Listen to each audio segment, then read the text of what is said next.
gentlemen, I am maybe not your Destiny Dad. So, I am kind of doing a semi-impromptu video here, and I want to do a couple things. One, I believe I am making the decision to drop the Destiny and go by your gaming dad or your gamer dad, perhaps. I'm not entirely sure which one sounds better. Neither perfectly rolls off the tongue. So I'm not entirely sure which one I am going to settle on. But I'm going to hopefully figure that out in the near future, and we will go from there. So there's a slight announcement. And I'm not stopping playing Destiny, although I haven't really logged in a couple weeks, I guess. I plan to log in for the, Guardian Games, and just never found the time to. I know I missed the last couple weeks of Xur videos. Those are still going to be a thing, but I missed last 2 weeks. One, I had a yard sale last weekend, and the weekend before that, I had a bunch of obligations that I could not get out of, and just simply did not have the time to make a Xur video. For any of you who rely on those, I do apologize, but I don't believe he had anything terribly exciting these last couple weeks. I want to say he had like a trials gun, but it was a pretty bad roll. But with that being said, anyone who's been around for a little while will know that I have wanted to do more than just the Xur videos, and that I have wanted to kind of branch out, and I've been talking about perhaps doing other games even. And I feel like I've mentioned, but like mostly right now I'm playing Overwatch, and I'm good at Overwatch, but I'm still very much so in the process of getting gooder at Overwatch. I just this past 3 weeks, I guess, 4 weeks maybe, I tried taking ranked very, very seriously, and I wound up being pro on support, and won, what is the highest elite, was elite 1, and I think it was like 2 or 3 wins away from being pro on DPS. I didn't really bother with my tank after my placements, so his rank is low, but I don't think I'm quite good enough to be entertaining, and I don't know what sort of like a longer form content video I could make. I'm not knowledgeable enough about the how buffs and debuffs and abilities and all that like work in a mathematic kind of way to make a video on like breakdowns of kits and things like that. I don't think that I'm smart enough about the game. I know how to play it, and I know in practice like how to play around things, but I don't know how to explain them to you on paper. And I don't think that I am quite good enough to be entertaining to watch for most people. I know that I am good, and I think that there would be some people who would enjoy it, but I don't know if that's good enough for, you know, a video on YouTube. I don't think it's entertaining or drawing enough. Maybe at some point I'll do like the solo ranked experience or something, but yeah. And beyond that, most of what I've been very heavily playing lately is Magic the Gathering. I've been playing Arena, which I do have on my screen somewhere here. Hang on, where did that go? There we go. And this is the online version of Magic the Gathering. You can see I've got, if it decides to load, it is a little buggy, and there was an update today, so it decides not to load for us. There we go. So you can see I've got decks and I've got cards, and you can do all that kind of fun stuff.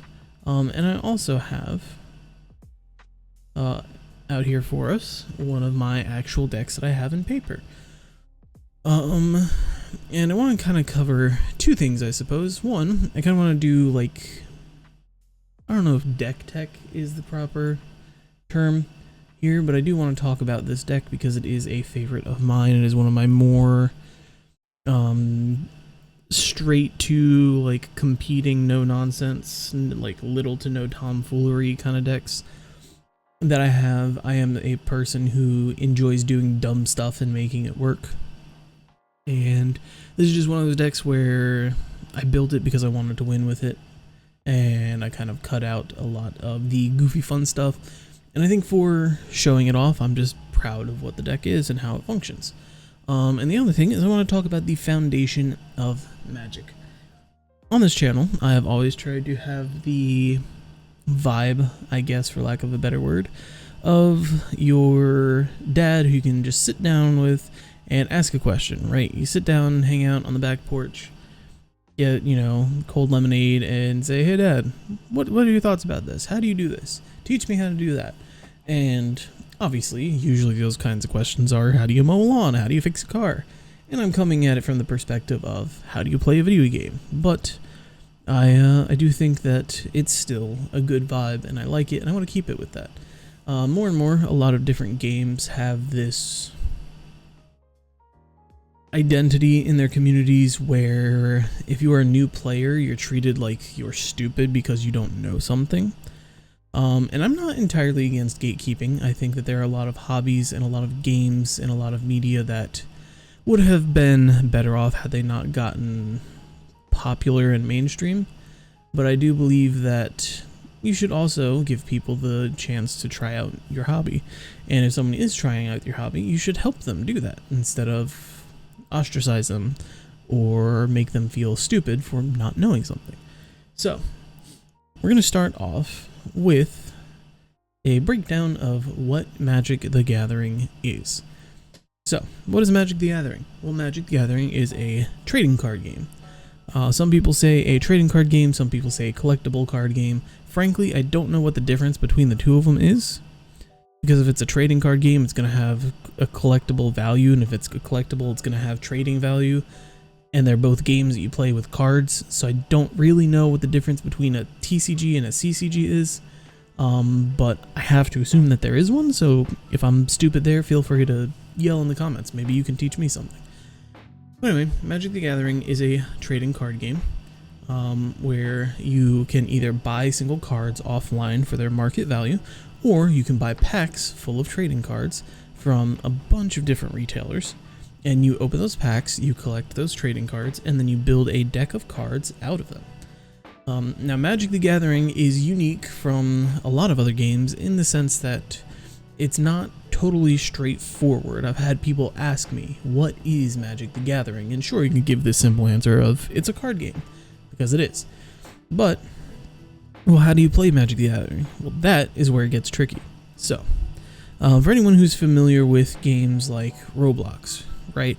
Even Destiny to an extent, if a lot of my channel viewers play Destiny or have played in the past, you have the game, right? Roblox is the game, Destiny is the game, but when you boot up that game, there's different ways to play. For example, on Roblox, you might have a first-person shooter game, you might have a obstacle course, you might have a scary game, you might have a tycoon or a simulator game, right? And so Roblox itself is the game, but within that game, there are individual little different ways to play. Same thing goes for Destiny. Destiny is an overarching game as a whole, it's a total package, but you can go and do PvP, and within PvP you can do casual, you can do competitive, you can do quick play, you can do goofy arcade style stuff, right? You can do PvE, and within PvE you can go low end to high end, goofy to serious. You've got Nightfalls, you got raids, you've got dungeons, you've got all these things. So what is Destiny? Well, it's a game. There's a lot of different ways to play that game. Magic is very similar to that. So at its core, what Magic originally was is what we now call standard or constructed. Those two are not necessarily synonymous together, but they're often held together at the same time. So there are two main ways to play Magic the Gathering currently. You have constructed and you have singleton. Now, constructed is you take and you make a deck of 60 cards. You can have more than 60. The most you're allowed to have in a deck is 250, but almost nobody will play with a deck that big unless they're doing some weird, goofy sort of shenanigans with their deck. But you take your cards, you build a deck. Each of these decks can have up to 4 copies of any one card in it. So we'll just look at this card right here that I have out. This is a card. I've not recorded like this before, so I'm kind of figuring out how is the best way to go about this. That is too shiny. I'm trying to get enough light here that you can see me. This card is called Whisper of the Dross. I also don't know how fantastic this camera is going to pick up these cards, but I didn't really have another option outside of recording on my phone, and it doesn't have a ton of space. So in a 60 card constructed deck, you can have up to 4 copies of Whisper of the Dross. Now, cards over the years will get printed and reprinted. So this Whisper of the Dross was printed in 2021. Maybe it was printed again in 2024, and then once before in 2002, right? You can have up to 4 copies total, and you cannot take, 4 copies of this Whisper and 4 copies of that Whisper and have, multiple copies. It's still the same card. You're looking at the name of the card, and that's what tells you how many you can have. As with most games, there are things that break the rules about that. But if this does well and we continue talking about Magic and people start asking questions and whatnot, we'll talk about the things that break the rules another time. And for now, we will just stick to the normal stuff. So you take your cards, you build a 60 card deck, no more than 4 copy of any one card. And there are different ways to play constructed that we call formats. And think of it kind of like a different game mode. So one of the more popular ones is Standard. Now you probably heard me mention that a minute ago. Well, what is Standard? Standard is every card that has been printed in the last 3 years, I believe. They've been changing the formats around a little bit here lately, but I think that they've settled on 3 years. Another very, very popular format is called Modern. And so Modern is everything that's currently legal in Standard, plus the last, I believe, 10 years or so. So it's from the last 3 years and then all the way back 10 years. And all cards printed in that time frame are legal in Modern. And you also have different formats from before that. So there is Vintage, and there is Pioneer, and there's Legacy, and each of them goes back a chunk of time, but those ones are a lot harder to find people to play. They're a lot more expensive, and they are a lot less common. So I'm not going to super get into them. But Modern and Standard are pretty much some of the more popular ways of playing Magic. Now, they both operate under the same rules. There are some banned cards, so certain cards that shape the meta or are just terribly overpowered, they will get banned in those formats. But of course, if you're sitting down with your buddies at your kitchen table and you're just playing Magic, you can all sit down and agree and be like, hey, let's just not do anything banned. Let's build decks and see what we can do, right? It's a very much the power is in your hands kind of game, and I find that very fun. Now the other very popular, a lot of people say it's the most popular, I don't know if I 100% agree with that, but is what this deck actually is. This is Singleton. Specifically, this is a commander deck. So there are a few different ways to play Singleton, but there are not tons, and commander is the only one that sees any sort of like large scale organized play in any capacity. There are a couple other ways to play Singleton, which is very fun, but it's not very common, and unless you're sitting down with a bunch of friends who like know what they're doing and are looking specifically to play these other formats, you're probably never going to interact with them. So let's start off with what is Singleton. Well, Singleton, very similar to Constructed, is a deck that you build of the cards that you collect or that you purchase. The difference is that in the case of Commander, you build a deck of 99 cards, and you choose a commander. Now in this deck, there can only be one of each card. So there are 99 single copies of single cards with no duplicates in your deck, and you build this deck surrounding what your commander wants to do. Again, there are other ways to play Singleton outside of just Commander, but Commander is by and large the most popular one, and I don't think that I have ever seen another like event or anything revolving around any of the other ones. So, now that we have discussed how to play and what the sort of generic rules of the game are, I suppose, the generic formatting, we'll talk about what the different card types are. So there are different card types, and there are more than this, but we're going to talk about these ones here because these are kind of your default ones that you're going to find all the time everywhere. There are always going to be, in a game like this is driven by very creative people. You're going to see things that are taken and flipped and reversed and twisted and made into weird, goofy things that you never ever see. But these are your most common cards that you're going to see all the time. So we will start with this guy. This guy is my commander of this commander deck. This is Vishgraz, the Doomhive. He is a creature. If you're familiar with Yu-Gi-Oh, it's a monster. If you're familiar with a bunch of other trading card games, it is a summon, and essentially it is a character. So when I play this card, I am summoning this creature to fight for me. The essential breakdown of Magic is that you are a wizard, known as a planeswalker, and you're fighting another wizard, and so you're using these spells that you cast to summon things and abilities to fight for you.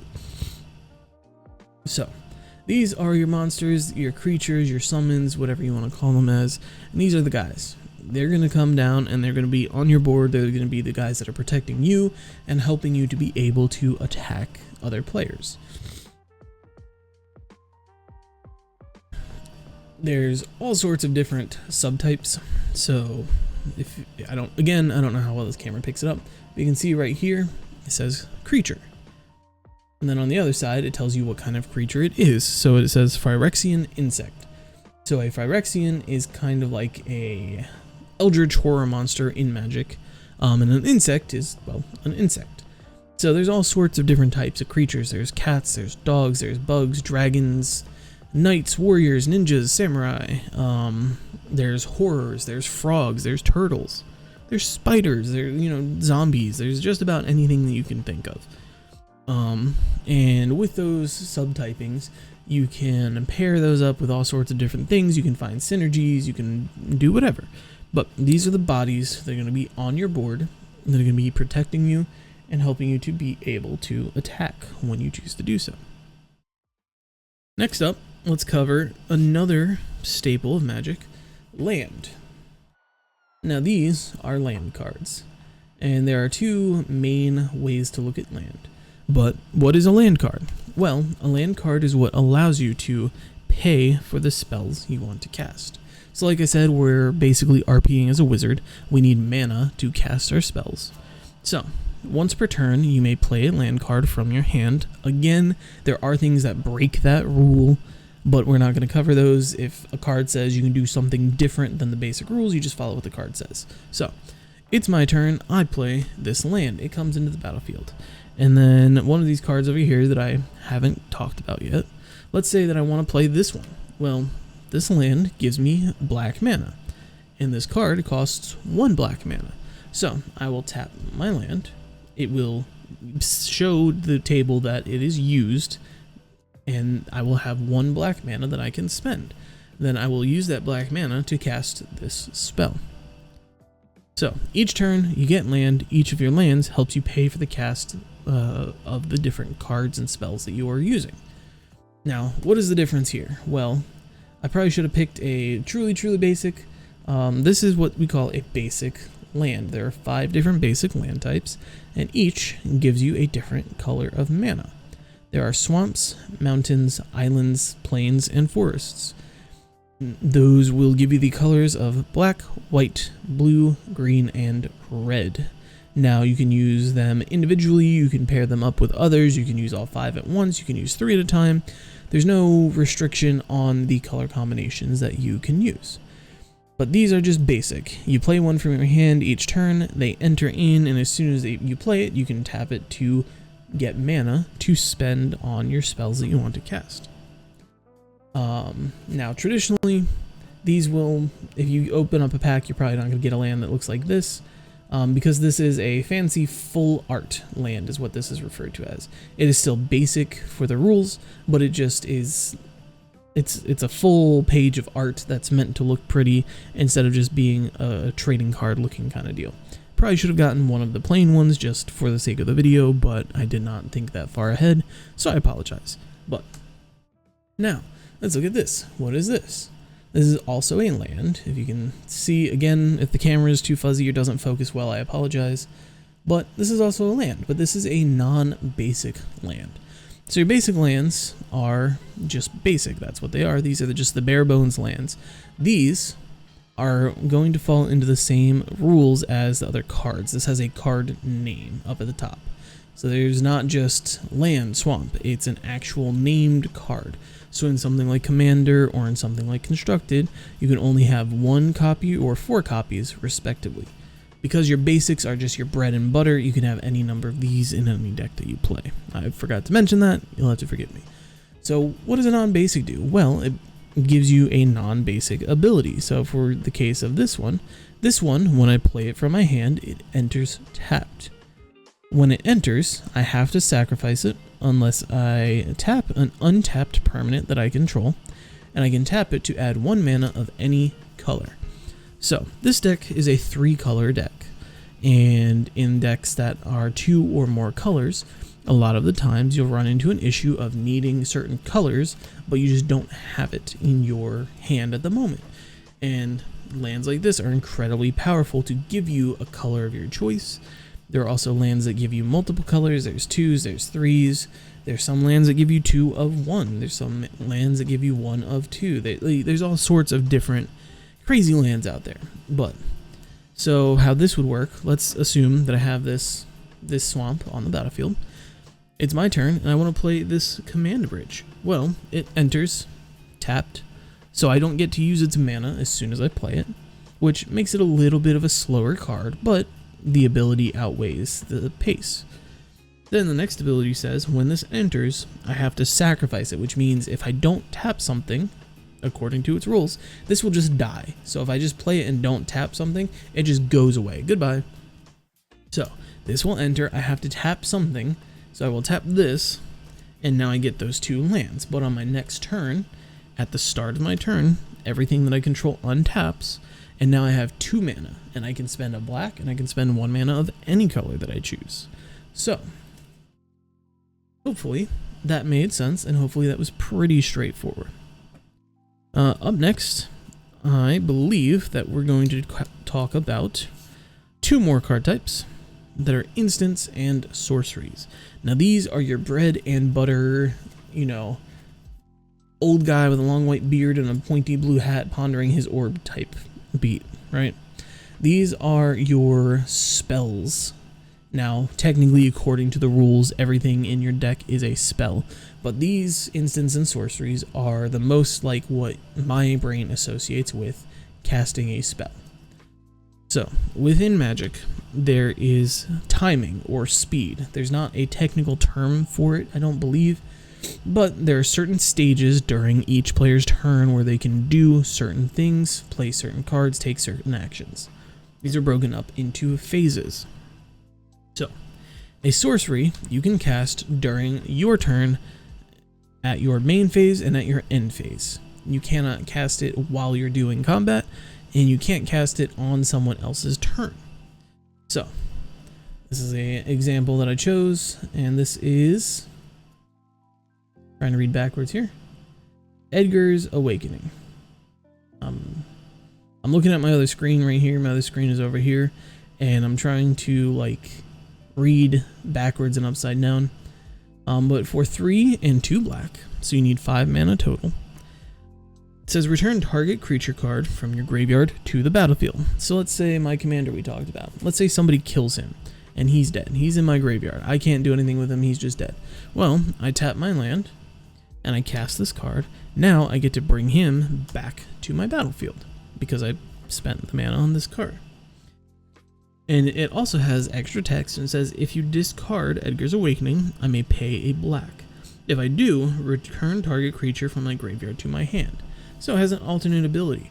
Maybe I somehow cheated out my commander without paying his full cost. Maybe this, that, whatever. Let's say I don't have 5 mana, but my commander's in the graveyard and I need him to make my deck work. So I will sit and do nothing, wait until my turn ends, And if I have too many cards in hand, I have to discard down to 7 cards. That is your maximum hand size. So I will leave all my mana open. I will not play anything. I'll go to my turn, I'll draw my card, and I say, I can't do anything, and I pass. In my end step, when I'm finishing my turn, I will discard that, and in response to that going to my graveyard, I will tap 1 for a black, and then my commander will come back to my hand off of its ability. The other side of that is an instant. Now, as the name may suggest, this can be played any time, almost. This can be played during your turn. This can also be played during opponent's turns. So the really, really fun ones are something called counter spells. Now, those are mostly in blue. Each color kind of has its own theme and thing that it wants to do. And there is no blue in this deck. This is black, white, and green in this deck. So, counter spells oftentimes will come in blue. But essentially, an instant can be played any time. And because of that, you can interact with things. So, this is Whisper of the Dross. Target creature gets -1/-1 until end of turn. So let's say that this isn't my commander, let's pretend. This is just a small creature with 1 health and 1 attack. Let's say I play it, and as soon as I play it on my turn, you will, raise your hand or say in response to get people's attention, I will play Whisper of the Dross and target your creature. Well, that creature that is a 1 attack, 1 toughness gets -1/-1. It becomes a 0/0, and so it dies. So at instant speed, which is any time that you like, you can use an instant to interact with your board or someone else's. They're very good tools for controlling other players and very good tools for defending yourself. Up next, we're going to have a couple cards that are referred to as permanents. These are cards that you play, and I will cast this card and it will come here and it will sit and it will stay on my field. It's not a creature, but it is a permanent. So anything that you play that sits on the battlefield in the game and doesn't go anywhere, it is referred to as a permanent. So, for example, an instant or a sorcery, I cast this. Once I've cast it, it then goes to the graveyard. So I've cast that card, it's gone for now. But with a permanent like this, I will play it, it'll come here, it'll sit on the field, and it won't go anywhere unless somebody does something to make it go somewhere. So, there are a lot more of these than what I have on hand, but I would like to talk about these two. There are artifacts and enchantments. These are the main ones that I think you'll see more than anything else. And in the last couple years, they've done a lot of weird experimenting with stuff. And so they'll make an enchantment but staple it onto a creature. So you have an enchantment creature or an artifact creature. And so things that want to interact with enchantments can also interact with those. There have also been enchantments that have effects that happen every time something else happens in the game. So it goes to your turn and then it gets a counter on it. And it says when you move up to 1 counter, do X, Y, and Z. Well, those are called sagas. And as you move throughout the game, it goes down the line of the chapters of the saga and you get different abilities. Same thing with artifacts. There's all kinds of different types of artifacts and enchantments. But we're going to look at 2 here right now. So, this is an artifact. And this is a permanent. This one specifically is a very, very strong commander card. I don't think it's typically too expensive, but these are Swiftfoot Boots. So, as you can see, it doesn't have a color symbol in its mana cost. It just has a silver symbol, and silver is colorless, which means if I have a black and I have a green, and this costs 2 to cast, I can tap my black and my green, and I can cast it because it doesn't matter what color it is, it's just generic or it's colorless. So what is this? Well, this is an artifact and it's an equipment artifact. So just like you had your creature who is also an insect who is also a Phyrexian, this is an equipment artifact. So what happens is I will play this, it'll enter the battlefield. When it enters the battlefield, read the card. And this card says equipped creature has hexproof and haste. Hexproof and haste are 2 keywords that are the mechanics of the game. Hexproof means that you can't target that thing, And haste means as soon as it enters the battlefield, it can attack. Usually you have to wait a full turn before it is able to attack. So, let's say my commander is already in here. I tap 2 and I cast Swiftfoot Boots. It comes in and it sits there. I only pulled out the 2 lands because I wanted a basic and a non-basic to show you guys, but let's just assume I've got 1 more mana, right? So I will tap this, I will activate its ability that says equip, pay 1. Then I will pay the 1 and equip my commander with the Swiftfoot Boots. Now, you can't point at him and say, hey, he dies. And I can also attack with him, even if he just came into the battlefield.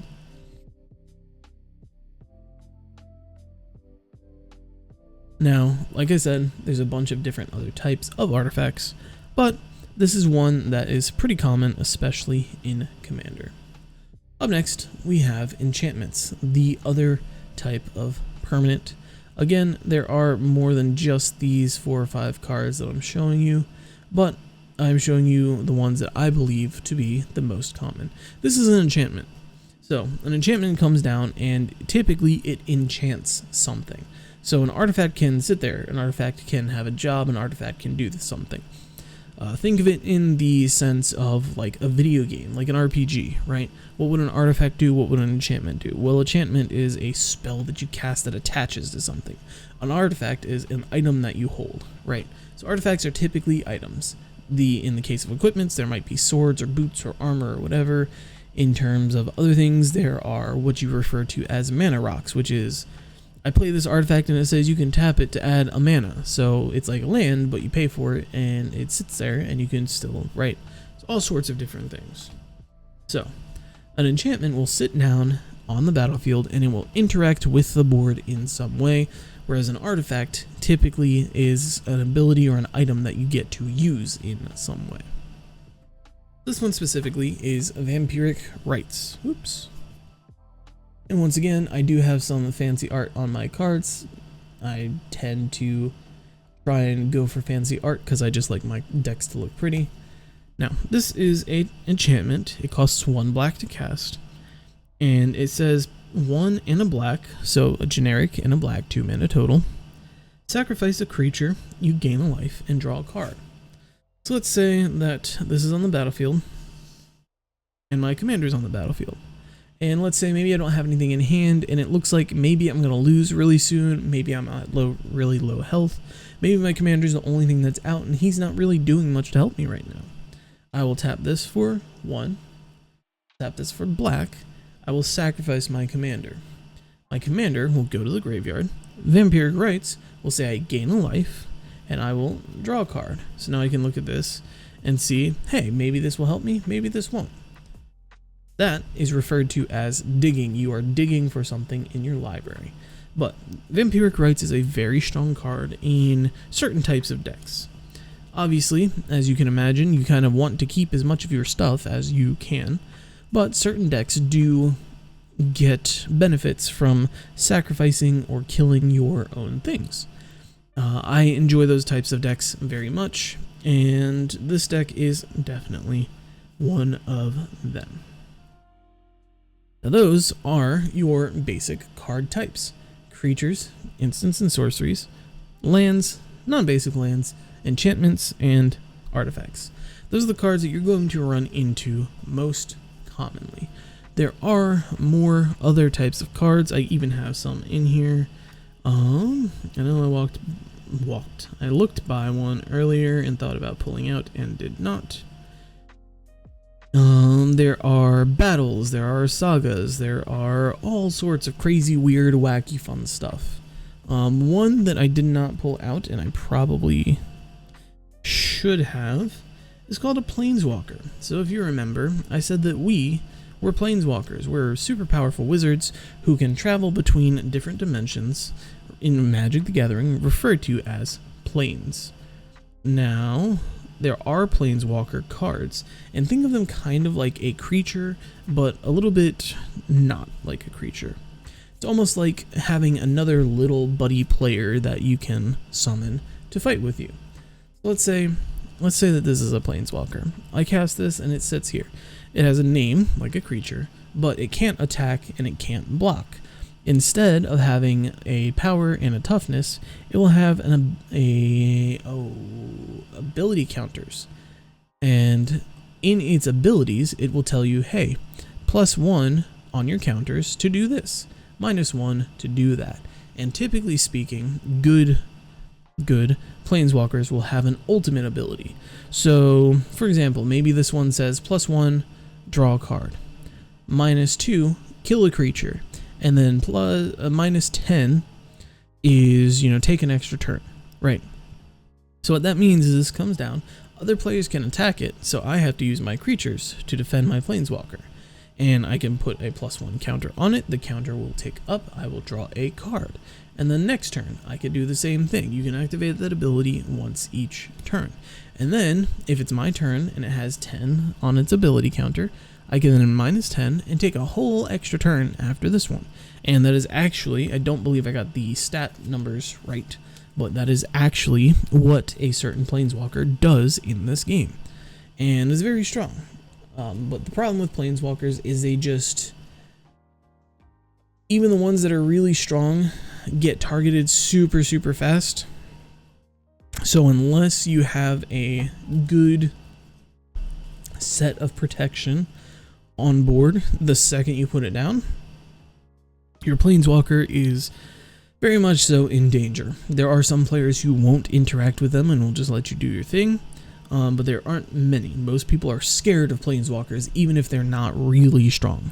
So, that is a problem with planeswalkers, and sometimes you just try your best and you can't get them out no matter what you do, because people just want to kill on sight, which is not fun. But, I'm trying to I believe I covered just about everything. I was going to do a breakdown of the deck specifically, but I think I will save that for another video. Instead, I'm going to take a couple minutes here and just talk about resources and things that you can do and use, and I'll try and put links in the description. I think I have the ability to do that unlocked on my YouTube now. I know that for a long time they locked that down for a lot of people, but one, just go on YouTube, Magic the Gathering, right? Go watch people play games. There's tons of people that will have cameras set up like this, better cameras so you can see more clearly, of course, and they'll just sit down, whether it's one-on-one in Constructed or a 4-player group in Commander. They'll sit down and they'll play, and they'll record, and then they'll edit it and upload it, and you can watch them play. And that, in my opinion, is one of the best ways to learn how to play Magic, is just watching people play. Look at what they do. Try and understand why they did what they did. A couple really good places on YouTube are Tolarian Community College and Commander at Home. Those two channels are super good, especially if you're a new player, and they're very resourceful and very helpful at teaching you things, and they also just have people who play really good on the shows that you can watch and learn from. Another thing is tcgplayer.com. That is one of your most used websites for buying Magic the Gathering. Now, with Magic the Gathering, if you're getting into it, you do have to be careful, and this is where it gets a little difficult for me to advise you, because there is just a market. Anybody who has ever done anything or collected anything that is collectible knows that there is a secondary market. I can go to Walmart and pick up a pack of 15 Magic the Gathering cards right now, and depending on which pack I get, $6 maybe, $6.50, it depends. But if I go online and look for that same pack, maybe the market price on TCG Player for a sealed pack of that card is $2. Maybe on TCG Player, the market value for that pack of cards is $10.99. You never know. So when you're looking at things online, always try and find the closest to MSRP that you can find. If you don't know what that is, literally go and type in Magic the Gathering MSRPs. You can go to Magic the Gathering's official website, and they actually, when they release new products, in one of their blogs that is pretty easy to find if you just do a little snooping, and will literally tell you, hey, we have this product, its MSRP is this product, MSRP is that, and they'll go down the line. So you can take that and glean from that the information you need to make sure that you're not overspending. Another website that I use alternatively to TCG Player is called Mana Pool. A very good website. They don't have as much bigness as TCG Player does, but a lot of times they do have some better prices. It's just hit or miss. And for me, I will just go with whichever website has the better price. And there are multiple tools on both websites to help you figure out what is the best available price at that moment. Again, it's one of those things that's kind of hard to teach, and you just kind of have to trial and error and learn it. One of the best bits of advice I can get if you're wanting to get into Magic the Gathering is go and buy some basic land. With your land, you need that land to build a deck. You cannot have a deck without land in it. You cannot play cards without land to play it. And when you open a pack of Magic the Gathering, I believe you're guaranteed one land in every pack. So in order to build a deck, even if you're going to build a constructed deck, you need 24-ish lands to have a well-balanced deck. That means you need to open 24 packs, and at $4 or $5 on a good day a pack, that's a lot of money. But you can go and find on TCG Player, on Mana Pool, on wherever, hundreds of different types of lands, and not even like super basic ones. Like you can find pretty ones like this that are 3 cents, 5 cents, 10 cents. So go take $5 and get 10, 12, 15 of each land type of your basics, and just start from there.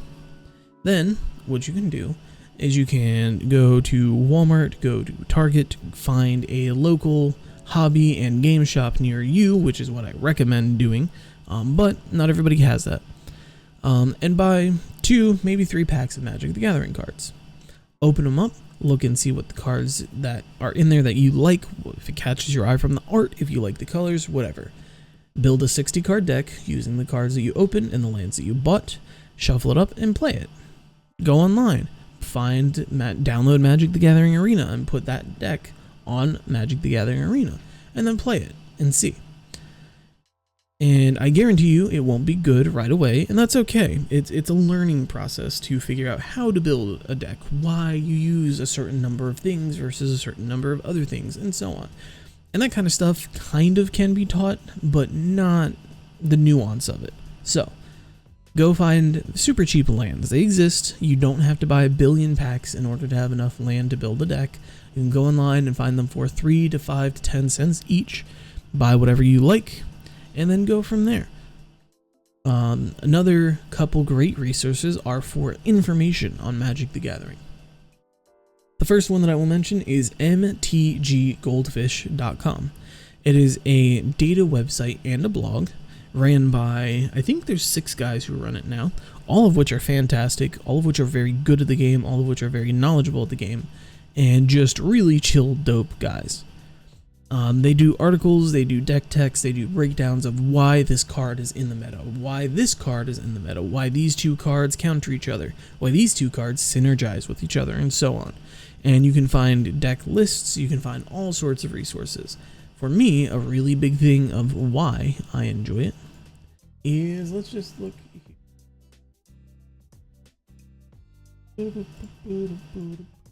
Let's just come here, and forgot that I moved my keyboard out of the way. But here is MTG Goldfish, and there's a couple of the guys who run the site. Let me boop. There we go. I apologize, I was not anticipating doing this. Again, all spur of the moment. So you can see here's deck lists of different cards. You can see how top meta percent they are. You can see what they cost to get in paper. You can listen to podcasts, you can read articles, you do all sorts of stuff. But one of the really neat things is you can come search, but my keyboard's up and out of the way, so we're just not going to go and type. Let's actually come here. So most of the cards in the deck that I've been showing you are from this. This is Magic the Gathering Phyrexia All Will Be One. This is what is referred to as a set of cards. Every 3 to 6 months, Magic the Gathering I guess it's moving a lot faster now. I guess I should say like 2 to 4 months now. But Magic the Gathering releases a group of cards, usually hovering around 300 cards, and they refer to these cards as a set. A set of cards will have a theme. So this one is all about Phyrexians. Now, if you remember, that is what my commander is. So my commander is from this set. But you can come here, you can see the name of the card. If you hover over the card, you can see an image of the card. You can see what its mana cost is, how rare it is. You can see what its market value is, and a whole bunch of other information if you probably don't care about it. I don't care about it, and I'm a collector. But you can see the market spikes, the market drops, the highs, the lows, all that fun stuff.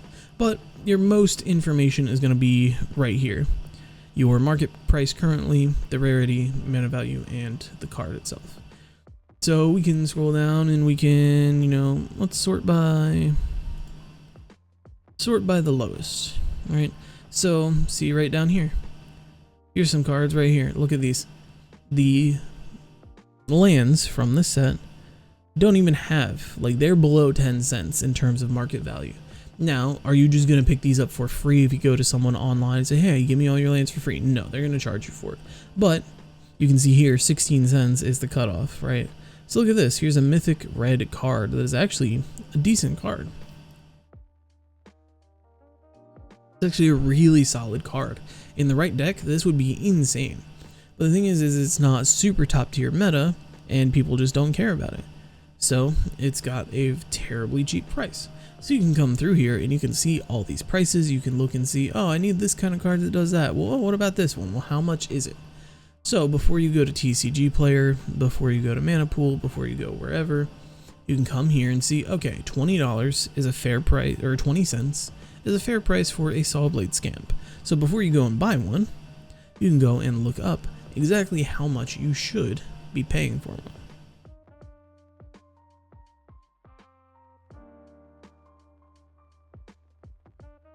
Lastly, I'm going to talk about Moxfield. Moxfield, M-O-X-F-I-E-L-D, is another website very similar to MTG Goldfish, where you have the ability, I'm going to just go back to what I was doing, to store cards and deck lists. So this is my account. If you would like to follow me, you're more than welcome to. But let's go and look at my decks. We can look here. So for me, I have a little 4-letter tag that tells me what my format is. So these are all commander cards. These are all limited. This is all modern. Down here, we've got standard, and so on and so on and so on, right? I use that for my own personal organization in my brain, because no matter how I sort everything else, all of my commander is going to be with my commander, and so on. So on here, you can see you can sort by name. You can sort by color. You can sort by the format. So like I said, there's commander, there's legacy, there's modern, there's standard, and so on. You can also sort by the date that it was made, but I think most people probably will not do that. So let me see. Here is the deck that I've been showing off. So on here, each of these cards, I have come here, I've typed in my deck information, I picked up my commander, and then I came over here and I typed in the cards and selected and added them to the deck. So you can see the cost of the entire deck. So for this entire deck that I've been using to show off, that can win in 3 turns. It's a pretty strong deck, a reasonably strong deck.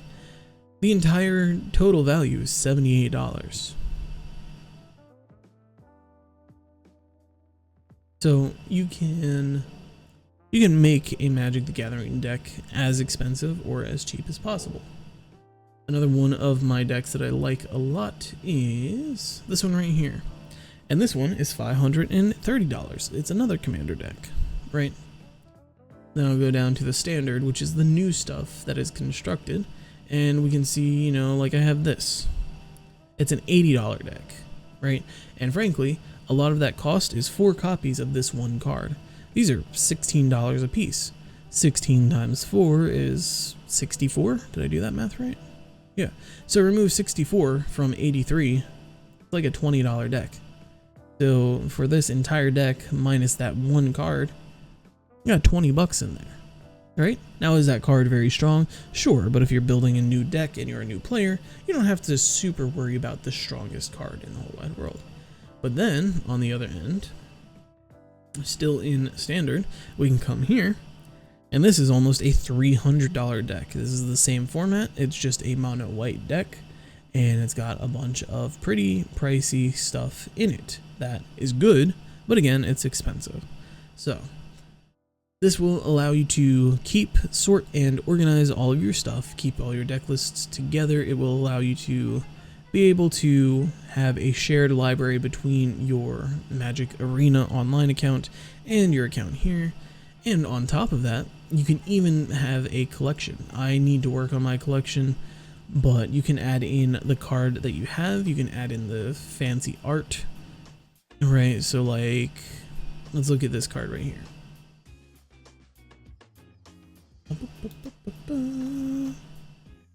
Go. Oh, do I not get to hang on?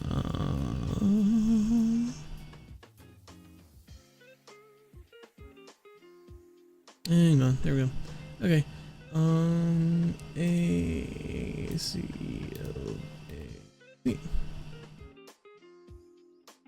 Here we go. Okay, so let's go and look at this card, right? This is the card that I physically own. But there's different ways this card is printed. So this is the basic card. Then there's also this version, which has fancy art on it. There's also this version, which you can only get by going to an in-person event, and has a little gold foil stamp on it. There's also this one, which is the other one, same, right? So there's multiple different versions of a card. So in your collection, you can type in, hey, I have this specific version, which I do. You can tell them it's near mint, it has damage, it's lightly played, it's foil, or it's not foil, and it'll show you your collection, what the value of your collection is. So for the 440 change cards that I have added, my collection is a little over $1,200.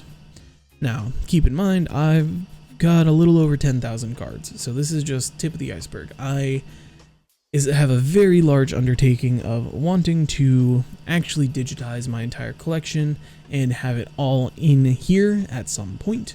When will that happen? I couldn't tell you, because that's a lot of work. But for now, I think that is going to be all that we talk about today. I have covered quite a lot, I think. I probably have covered a little bit too much, as it is now 52 minutes into the recording, but I hope that I have shared with you some useful information, some helpful information. Maybe I taught you about something that you've been thinking about for a long time. I know years ago, about 8 years ago, I'd say, I was talking to someone and they said, hey, you ever play Magic? I said no, I wasn't allowed to as a kid, and I was 21, 22 at the time. And I was like, I'm too old to get into it. It's, everybody who plays it has played it for forever. It's so expensive. It's, this massive undertaking and like all this stuff. The usual excuses that you hear people talk about this stuff. Then I started watching them play online. And then the game released on a platform I could play on. And so I started playing online. And before you know it, I was picking up cards at yard sales. And I was going to Walmart and buying packs of cards for $4. Back then, the MSRP, I believe, was $4.50 for a pack of 12 cards. You can get into Magic for as little as a few bucks. You can get into it for pennies if you know where you're going. And a lot of game stores and shops where they host games and things like that, they have free decks for beginners. You can go in and say, hey, I just started playing. I don't have any cards. Do you have any beginner decks that you give out to players? And a lot of them do.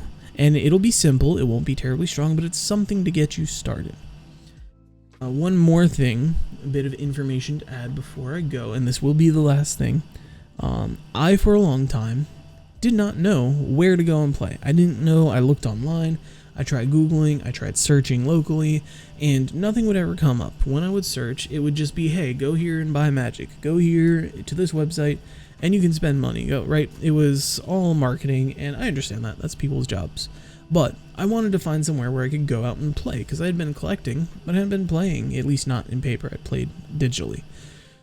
In about a year and a half, maybe coming on 2 years ago, I was in a shop locally that I bought from a few times, and accidentally wound up looking at their flyers and picked one up, and I saw on it that they had a date for an upcoming event of coming into the store, sitting down with people, opening packs, and building a deck live in the store, and then playing with it. And that sounded like a ton of fun. And I never knew that I didn't know the resources that were available. One of the best resources, if you are a new player to Magic and you want to find someone somewhere to go and play with, is download the Magic the Gathering official app. On there, you can type in your zip code and it will pull up a list of every store that hosts games near you. It'll give you their hours of operation, it'll give you a schedule for the events that they host, how many players are allowed to come, and what the cost is. And a lot of places will have either a Tuesday or a Friday night, typically, everybody's a little different, that is free. And you can come in, you can sit down, you can play Commander, and you can just hang out and talk. And I think I've maybe had, in the last 2 years, one hiccup when playing with someone, and they just didn't like something I was doing, and they just were real snarky about it and whatever. But even my first time, I came and I sat down, and there was another player who was there for the first time, and we sat with people who had been coming out and playing every day for like 20 years. And we all sat down, we had a good time together, and I became pretty good friends with the guy across from me, and it was a fun time. Typically speaking, nobody is terribly rude, everybody's pretty accepting, and most people are pretty helpful. You're going to run into those people who just want to win and that's all, but I mean, it's competitive, you know. To a degree, it is a competitive game by nature, so you're always going to have those people that can't differentiate, you know, when to be competitive and when to help someone new. But hopefully, seeing this will simplify some things for you, give you some resources to help you start your journey, and hopefully encourage you to go out and find somewhere local to come and play. A big shout is that this weekend, as of recording, today's April 14th, this Friday, Saturday, some places Sunday, Monday, is a new release of a new set. And it's looking to be a very, very, very good set of Magic the Gathering cards. And a lot of places that host games and allow you to come in and play, whether it's paid or free, will do what they call a pre-release party. And what happens is you come in, you sign up, usually it's about $25, and you get a little box of packs. Usually there's 6 or 8 packs in it, and you get some promotional stuff, and like you get some dice and some tokens, and you know, the usual, you know, marketing stuff that's cool but doesn't really hold a ton of value. And you sit down, you get your little box, you get paired up randomly with other players, and then you open your packs and you play. And if you got the money to spare and you can find somewhere local to you, I highly recommend it. First thing that I ever did was go to a pre-release event, and it hooked me. I already knew that I loved Magic, I already collected, I already played online, but I had a desire to play in person, and I cannot stress enough how much going to pre-release amplified that desire for me. So, I highly encourage you, and I hope that the video encouraged you, and I hope that you enjoyed it. If you're new around here, please do subscribe. I appreciate you for watching if you've made it this far.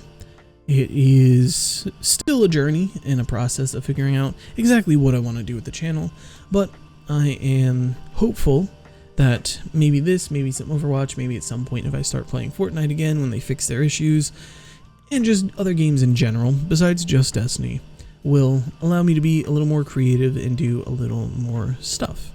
Once again, disclaimer, I'm not giving up on Destiny. I have no desire or intention to do so, but in calling a spade, unless there is a turnaround, I don't expect Destiny to remain online for too much longer, which is heartbreaking for me, but it simply is the truth. So, I would, both for creativity and for my own mental sake of just not dwelling on a game that I love that's slowly getting worse, but be able to experiment and play around with other games that I normally wouldn't. And I hope that you guys will give me the opportunity to do so. But once again, if you're new around here, be sure to subscribe and turn on notifications so you catch more videos in the future. If you enjoyed the video, leave a like. put down in the comments if you've been playing, how long have you played, and what's your favorite color. If you're new to Magic, or if you've just been curious about it, tell me, you know, what are you most interested in? What is it? The art? Is it the collaboration set? Is it what's got you by the balls? What's got you hooked? Let me know in the comments. You guys have a nice day, and I hope you all will come back another time in the future.